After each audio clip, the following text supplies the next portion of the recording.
Welcome to Group 1 aspirants. Today we are going to learn about the nuclear energy.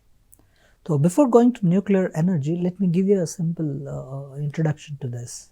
So in the stage 2, we will be having this operating since 1985. We are having 40 megawatt thermal FBTRs are operating. The technology objective, we are operating this since 1985. So the technology objectives have realized with this. Then the 500 megawatt electricity PHWR under construction is almost more than 95% is completed. The total power generation, potential power generation is 42,000 gigawatt electricity per year. And in the next stage is the thorium based reactors. In this thorium based reactors, we have 30 kilowatt thermal. 𝗂𝗍 is the reactor that we are operating now. It's an experimental one. And 300 megawatt electricity PHWR, the pre-licensed safety appraisal by ARB completed, and the site sanctions or site selection is also in progress. The power potential is very large here in this. We have talked about that, and MSBRs is being evaluated as an option for large scale deployment. Now let's look into this each one by one. So stage 1. Stage 1 is called a pressurized heavy water reactors. So this pressurized uranium, natural uranium is used as a fuel in this to produce this electricity. So when you use this natural uranium in these nuclear reactors, it actually generates plutonium-239 has been produced here as a byproduct. The natural uranium contains only 0.7% of the fissile isotope, that uranium-235. So what I would like to say is uranium-238 is the one naturally occurring one. So uranium-235 is the fissile material, which is only a 0.7% in that one. So the most of the remaining uranium, remaining 99.3% is uranium-238, which is not fissile but can be converted in a reactor to the fissile isotope plutonium-239. So plutonium, that means uranium-238 is converted into plutonium-239. That you have to remember. So here uranium-235 is actually split and then the byproducts produced in this uranium-235 is actually splits that helps this uranium-238 to convert into the plutonium-239. So here in this heavy water, that is deuterium oxide, is used as a moderator and coolant. So before going to talk about these things, let me give you a simple example like how this reactor would look like. See, this is the reactor. In this reactor, what is happening is you have a pressure tubes are there here, these pressure tubes, and then fuel rods are there. These control rods, these are the control rods, and these are the fuel rods. You have fuel rods here, fuel rods, and then heavy water as this blue color is a heavy water. So what actually happens is control rods will actually stop the reaction or will control the reaction. This control rods, this fuel rods will actually is the one which gives the fuel in this reaction. So this deuterium oxide will actually act as a coolant as well as moderator. I'll tell you what coolant and moderator is all about here. So once this is done, it actually generates heat. That heat is converted by this deuterium. That heat is used by this deuterium. Deuterium is DTO is nothing but a heavy water. It is a water. So this water is actually becomes getting heated, and then it will become some sort of become hot, and then that hot water is sent to through the pipes, and those pipes will actually travel like this. And in this you will have another water, that is a normal water. This normal water is converted into the steam with the help of this hot water, the hot deuterium water that is flowing in this. as this heat loses here and this water, then this D2O will become cool, and then cool D2O will heavy water will come again here, and then it will get heated, and then it will come again, and it loses the heat here with coming in contact with the normal water, and then normal water becomes steam, and that steam is actually used to rotate the turbines. So this is what is going to happen. So what is moderator?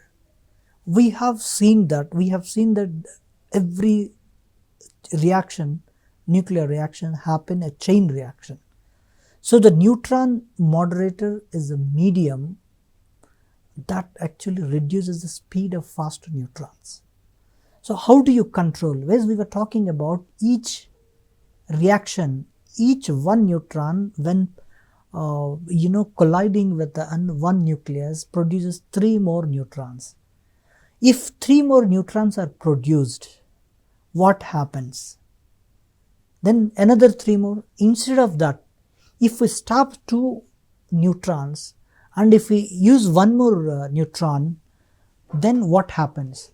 Then that will actually create a stable controlled reaction. So what you need to do is, when 2 or 3 neutrons are produced here, if we stop 2 neutrons, then automatically 1 neutron will go fast with the fast. That fast moving neutron will actually creates another reaction, and this fast moving, you should every neutron, if a neutron want to move with particular velocity, then only it will actually create a reaction. So what we need to do is, we have to maintain 1 neutron's velocity that is sufficient enough to create another reaction, and we have to slow down the 2 neutrons velocity so that those 2 neutrons will not produce any reaction. Then that is called controlled reaction. That controlled reaction is important in nuclear reactors. So that this moderator will actually reduce the speed of these neutrons. Ideally, they won't they won't stop them. They'll actually capture, they won't capture these neutrons. They're leaving them as a thermal neutrons with only minimal kinetic energy. So in every reaction, if a neutron collides with another nucleus, it has to collide with a minimum velocity. And if we can stop this velocity below that, then it won't create any reaction. So the moderator will actually does this work. So does this work by actually reducing the speed of these neutrons, 2 neutrons or 1 neutron, and then it will create a chain reaction. So one neutron hitting this, and then another 1 neutron hitting this nucleus, and another one hitting this nucleus. Whatever this produced another neutrons, 2 neutrons will actually stopped by this moderator, and that is the reason why we will be using this controlled method environment, and this environment happen in nuclear reactor itself.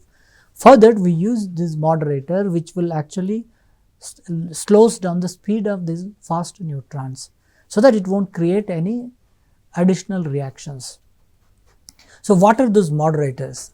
Water, sometimes called light water in this context, is the most commonly used moderator. That is, roughly 75% of the world's reactors use this normal light water as a moderator.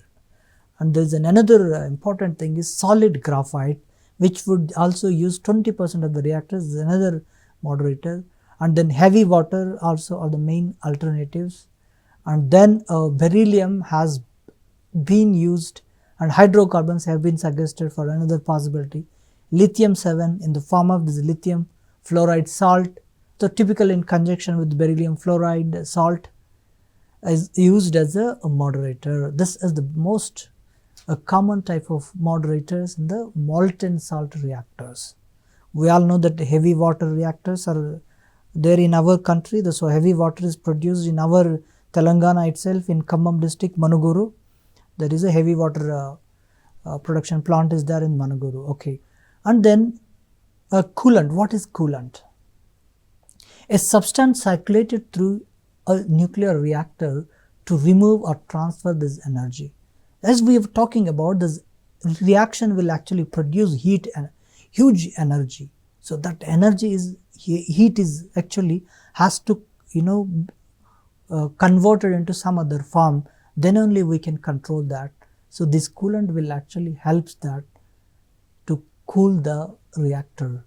The most commonly used coolant in the United States is actually a water, and other coolants include heavy water, air, carbon dioxide, helium, liquid sodium, and sodium potassium alloy, etc. Okay, so this is a coolant. The coolant works is actually circulated through nuclear reactor to remove or transfer this heat. So if it is not transferred, what happens to the nuclear reactor? Nuclear reactors will actually produce uncontrolled chain reactions that would actually explode. It is like it explodes like an atom bomb. So that is why we need to continuously cool this in the reactor, so that the reactors will continue to produce the electricity, heat, and that is used for electricity production. So now let us look into the stage 2 here. Stage 2 is used plutonium-239 extracted from the spent fuel in the first stage is used as a fuel here. So fast breeder reactors are actually part of the second stage nuclear program. This fuel is so designed that a blanket of this, a natural uranium-235 surrounds the fuel core, that is uranium-235 undergoes the transmission to produce fresh plutonium-239. So there is an FBR and not only consume this plutonium-239 but also breeds more plutonium-239 than it consumes. So which means, but FBR technology is very complex and only advanced countries like USA, UK, France, Japan and USSR have mastered this technology. So what I would like to say here is, in the reaction, this is a reaction 1 will produce some protons. If this is more than this, then we will call this as a breeding. Then that was called as a breeder. So that means that is the reason why they are called breeder reactors. Here what is happening is plutonium-239 is used as a fuel in the reaction, and then that will again produces plutonium-239 again. So that is the reason why it is called breeder reactions. So these FBRs would use the mixed oxide fuel made from this plutonium-239, that is recovered from this reprocessing spent fuel from the first stage, and the natural uranium. Once this inventory of this plutonium-239 is built up, thorium can be introduced as a blanket material in the reactor and transmuted to uranium-233 for use in the third stage. So in the third stage we will be using this uranium-233 for use. So here we will use the sodium cooled fast reactor. It is sodium cooled coolant. We will use sodium as a coolant. Since it is a unmoderated, we are not moderating this, so it is actually continuous to produce, because we need a breeder reactions, it is continuous. So here this is a what is the cool sodium is used as a coolant in this. So uranium-232 thorium or 232 thorium, which is an abundant in our country, is not a fissile material. However, by a neutron capture reaction, thorium-232 transforms into uranium-233, so which is a fissile material like uranium-235. So and plutonium-239. So the strategy of the three-stage program is to convert this thorium-232 into uranium-233 in the fast reaction. In these fast breeder reactors, we will convert this 232 thorium into 233 uranium. This 233 uranium will be the fuel in the futuristic third stage nuclear program.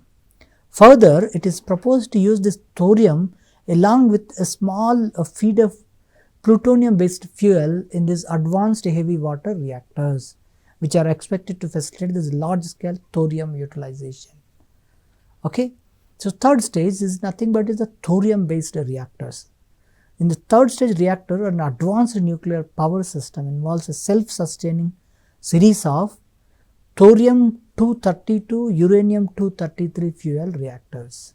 So this would be a thermal breeder reactor, which in principle can be refueled after its initial fuel charge using only naturally occurring thorium. So boiling light water cooled. So coolant here, what is the coolant here? Coolant is the boiling light water, and heavy water as a moderator in this. So BARC is only developing the innovative high temperature reactors, that is IHTR, with an aim to provide high temperature process heat for hydrogen production by thermochemical water splitting. So this reactor is in another stage. So now we have talked about the 3 stages, and this is a different reactor that we are developing.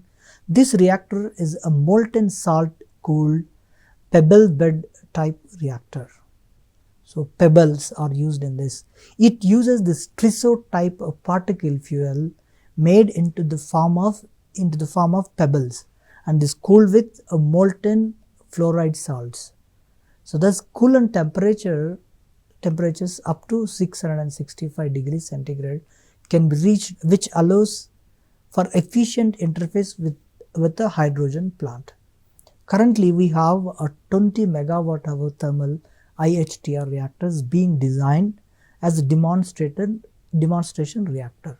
The development of this high temperature heat pipes and facility for graphite oxide studies, a TRISO coated with this, what is this? TRISO is nothing but, TRISO is coated particle fuel and fuel pellet fabrication and niobium alloy and the components of test loops, machining of this graphite components for IHTR experimental facility, thermally hydraulic studies on coolants have been completed, and this is the technology that we are actually working on it.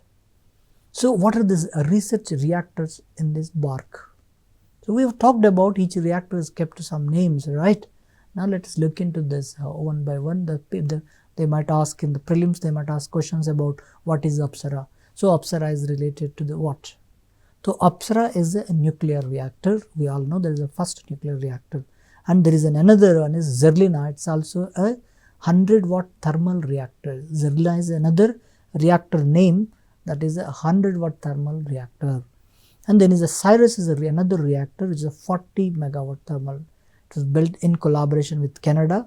It was commissioned on 10th July 1960. And there is a 𝗃𝗏 is another, which was conceived in the 90s out of the need for a research reactor with high neutron influx. For that we have used this 𝗃𝗏 reactor design. And then Purnima-1 is another first experimental fast breeder reactor built in BARC with plutonium oxide as a fuel. Of course, we have Purnima-2 and 3 are also there. And then critical facility for advanced heavy water reactors attained the first criticality on the 7th April 2008. So attaining criticality means it will actually produce continuously. When a reactor achieves criticality means, so as what happens in the, as we were talking about the chain reaction, what happens is the reaction will actually uncontrolled. But if you come to a stage where that reaction is a controlled one with a stable reaction rate, then the required reaction rate, if you attain that, then we will call this as a critical stage, and that critical stage we have attained for this PHWR on 2008. Now let us look into the various sites where we are producing this nuclear power plants exist. Here in this Gorakhpur is the one which is a new site that is proposed, and then is we all know that Narora has a one place where we'll be producing nuclear power plant is there, that is operating already successfully, and there is another Bhimpur is a one which is, though it is new site, it's a new site that you need to, and we all know that Rajasthan we have this, and we know that Mahi Banswara is another new site, and Chutka is another new site, Mithivirdi is a one in Gujarat, and Kakrapur is a one which is already operating one, Tarapur is another operating one. Apart from Tarapur, we are also new site Mumbai, and then Jaitapur is another one, and Kaiga is another one here, and then Kovada is another new one, that is new sites, and then Madras is a one which is already existing, Kalpakam is a one which is new site, Kalpakam is the old one, Madras is a new one, and Kudamkulam, we all know that Kudamkulam is another operating system, that is a power plant that is there, Kudamkulam power plant, we well known one. So these are the power plants as of now that is operating, and also new sites. Now let us look into the uranium mines in the country. So sometimes people you might get a question on this thing. In the uranium mines in India are in these places. Now let's look into this one by one. In Andhra Pradesh, we all know that Tummalapalle is one place, and then Koppunuru and Kapatrala in Kurnool district, Guntur, Kurnool and YSR, these are the three districts. Tummalapalle well known one, and in Telangana we all know that Nalgonda is a very famous one, Lambapur, Pedagattu, and then Chitral, these are the areas. And then Jharkhand is another Singhbhum district. Jharkhand, Singhbhum district, we have Jaduguda is a very famous one, we all know, Bathin, Narwa Pahar, and then Turamid, and then Bandhu Harang, Mohuldin, Bagjata. These are the sites that are actually contains the deposits of this uranium. And then we'll also have Bangurdi in Karswar, Saraikela and Karswar district, we have this. And Meghalaya, we have a very famous one, this is a KPN Vaikut, KPM is one, there is a Western Khasi Hills is famous for this. And Rajasthan, we have two districts, that is Sikar and Udaipur, and Rohil or Umra are the two sites for this. And then Karnataka, we have Gogi one, Karnataka, and in Rajasthan, like in Chhattisgarh, we have Bodal and Jajwal are the two sites. In Uttar Pradesh, we have Naktu, and then in Uttarakhand, we have Pokri Tungji, and in Himachal Pradesh, we have Rajpura. In Maharashtra, we have Mogarra. So these are the various uranium mines in our country. So what is the current situation in this Indian situation? The currently envisaged the main components included in the Indian roadmap for this advanced nuclear power system comprises following this: the advanced heavy water reactor, that is other thorium fueled reactor systems, then the advanced fuel cycle, that is front end and back end facilities, compact high temperature reactors, and the accelerator driven systems. So these are the three areas which will working on it. Okay, so advanced heavy water reactors, other thorium fuel reactor systems, advanced fuel cycles, is front end and back end facilities. So we have to see that how this fuel is actually coming from the mining ore to where we will be using the last stage, and then how we are disposing that every facility is that also a very important thing. And then we also need to have this compact high temperature reactors. This is also another important one that research is going on in this. This compact high temperature reactors will actually help us produce electricity and then keep a more number of reactors in different places given the diversity of our country. So of course accelerator driven systems are also helpful in this system. So apart from this, how these nuclear, we have all talked about excellent things like what happens in our nuclear power generation program, but what about the waste that is generated in each stage?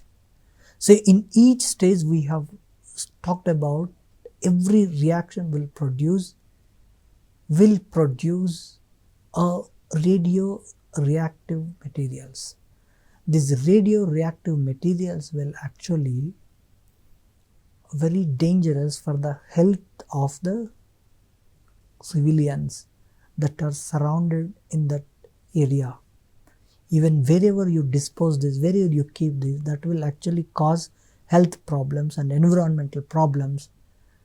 And in order to avoid this, we need to have a proper waste disposable mechanism. So in this waste disposable, what I would like to say here is, there is a concept called a vitrification. So there is a concept called a vitrification. In the vitrification, what they do is, the waste, that nuclear reactor waste, is actually converted into a glass-like product, and then the glass-like product is actually kept in a very secure boxes, some steel boxes and some boxes. Then they kept in that, and they kept under, sometimes under the underground of the ocean. They will actually store this. So that process is called a vitrification. That you have to remember this word, a vitrification. So vitrification is the process for waste disposable produced in these nuclear reactors. So in this session, what we have learned is, we have learned about the reaction, we have learned about the energy that is produced in this fusion reaction, we have learned about the fission reaction, we have learned about the fusion, and we have also talked about the various stages of this India's nuclear power program. And then we also talked about each stage, and we also talked about in each stage what kind of fuel is used, what kind of coolants are used, what kind of reactors are used in this each stage. And apart from that, we've also learned about TCR also, we have talked about that. And apart from that, we've also talked about the vitrification one. So by this, we will be concluding this nuclear technology. Of course, there are other nuclear current events might come in this. You please follow the newspaper for current related things. Thank you.